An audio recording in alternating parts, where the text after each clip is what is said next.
नमस्कार दोस्तों। आज हम देखने जा रहे हैं ट्रांसफार्मर के एप्लीकेशंस क्या है, ट्रांसफार्मर का यूज़ क्या है। कोई भी चीज़ जानने के पहले अगर उसका यूज़ या उसके एप्लीकेशन अगर समझ में आ गई तो उसको आगे को समझने में आसानी होती है। तो कौन सी भी चीज़ जानने के पहले या उसके बारे में पढ़ने के पहले उसका यूज़ क्या है, उसके एप्लीकेशंस क्या है, ये जानना बहुत ज़रूरी है। पिछले वीडियो में अपन ने देखा था कि ट्रांसफार्मर होता क्या है, वो कैसे वर्क करता है और उसका यूज़ क्या है। तो अभी उसके एप्लीकेशंस क्या है, क्या कहाँ कहाँ उसको यूज़ करते हैं, ये हमको देखने का है।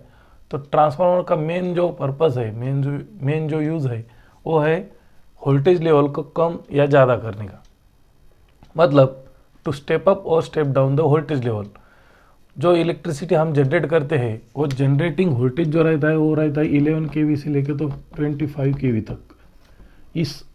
ये जो वोल्टेज है ये एक मीडियम लेवल का वोल्टेज है। इसको ट्रांसमिशन करने के लिए इसका वोल्टेज लेवल है जो हमको बढ़ाना पड़ता है, क्योंकि ट्रांसमिशन लॉसेस और ट्रांसमिशन कॉस्ट लो करने के लिए।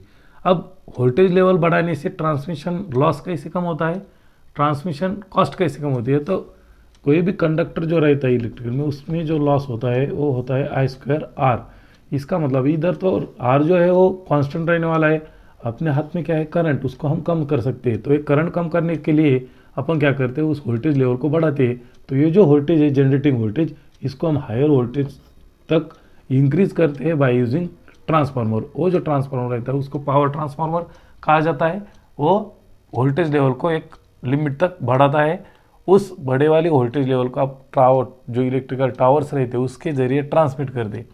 अभी ये जो हाई लेवल का वोल्टेज है उसको तो उस वोल्टेज लेवल पे अपन यूज़ नहीं कर सकते, तो उसको फिर से कम करने के लिए अपन स्टेप डाउन ट्रांसफार्मर यूज़ करते हैं। वहाँ उसी वोल्टेज की लेवल जो है वो कम की जाती है और उस वोल्टेज पे उसका जो है आगे डिस्ट्रीब्यूशन होता है। अभी डिस्ट्रीब्यूशन तो हो गया है, लेकिन उसके बाद वो जो वोल्टेज लेवल है डिस्ट्रीब्यूशन वाली, वो या तो 11 kV रहेगी या 33 kV रहेगी। उस वोल्टेज को अपन यूज़ नहीं कर सकते। जो बड़ी बड़ी इंडस्ट्री रहती है, वो बड़े जो कंज्यूमर रहते हैं इलेक्ट्रिकल पावर बोर्ड के, उनको हम वो वोल्टेज लेवल प्रोवाइड करते। बाद में अपनी यूटिलाइजेशन के लिए अपना जो लोड रहता है वो रहता है सिंगल फेज या तो 3 फेज। तो ये सिंगल फेज और 3 फेज लोड के लिए जो अपना वोल्टेज लेवल रहती है वो 230 वोल्ट और 415 वोल्ट।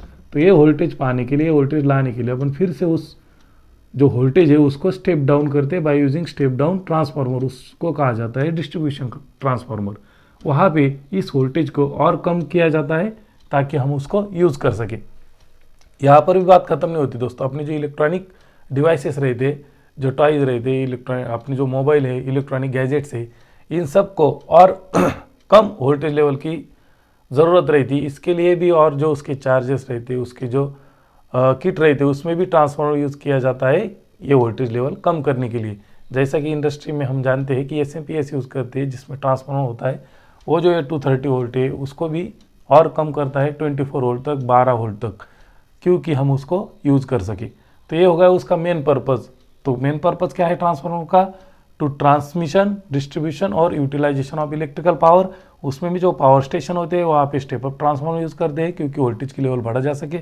बाद में सब स्टेशन रहते हैं, उधर उसको स्टेप डाउन ट्रांसफार्मर यूज़ करते हैं, वही वोल्टेज लेवल को कम करने के लिए। और बाद में जो है उसका डिस्ट्रीब्यूशन करते हैं, डिस्ट्रीब्यूशन में भी और उसको यूटिलाइज करने के लिए और वो वोल्टेज लेवल कम की जाती है, वहाँ पे डिस्ट्रीब्यूशन ट्रांसफार्मर यूज़ होता है। तो ये सबसे मेन चीज़ है स्टेप अप और स्टेप डाउन ट्रांसफार्मर।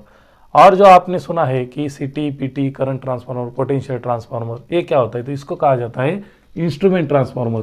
इस इंस्ट्रूमेंट ट्रांसफार्मर का यूज़ क्या है? तो फॉर मेजरिंग और प्रोटेक्शन पर्पज़। अभी मेजरिंग और प्रोटेक्शन पर्पज़ ये क्या है? तो अभी जो हाई लेवल का वोल्टेज है या हाई लेवल का करंट है, इसको तो अपन अपने जो छोटे मीटर रहते, एमीटर या वोल्ट मीटर, उससे तो मेजर नहीं कर सकते। तो ये मेजर करने के लिए अपन CT या PT यूज़ करते। उससे क्या करते हैं, अपन करंट का लेवल कम करते हैं या वोल्टेज का लेवल कम करते हैं। वो जो कम लेवल का करंट या वोल्टेज है उसको बाय यूजिंग CT और PT अपन मेजर करते, और उसके आगे फिर उसका एक रेशियो रहता है कि अगर हायर लेवल का वोल्टेज इतना रहेगा तो अपने को PT के सेकेंडरी को इतना वोल्टेज मिलेगा, हायर लेवल का करंट इतना रहेगा तो उसके सेकेंडरी को इतना करंट मिलेगा। और उसका जो एक रेशियो रहता, उस रेशियो कंसिडर करके अपन वोल्टेज और करंट मेजर कर दे। ये इसका हो गया मेजरिंग पर्पज़। और प्रोटेक्शन पर्पज़ क्या है? जो अपने सबस्टेशन में या अपने इलेक्ट्रिकल्स के जो सर्किट ब्रेकर्स रहते उसमें जो प्रोटेक्शन के लिए जो ब्रेकर्स यूज़ करते हैं उसको भी इसका क्या है फीडबैक लिया जाता है CT या PT का। बाय यूजिंग दिस फीडबैक्स हम क्या करते उस सर्किट ब्रेकर को कमांड देते ट्रिप होने के लिए। तो ये भी उसका मेजर पर्पज़ है।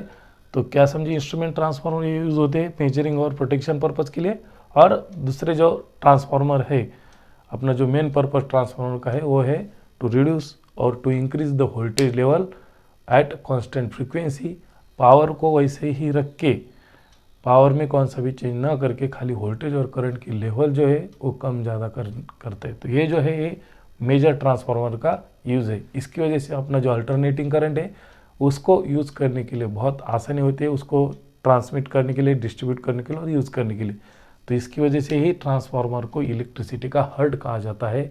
ये उसका मेन पर्पज़ है। थैंक यू दोस्तों।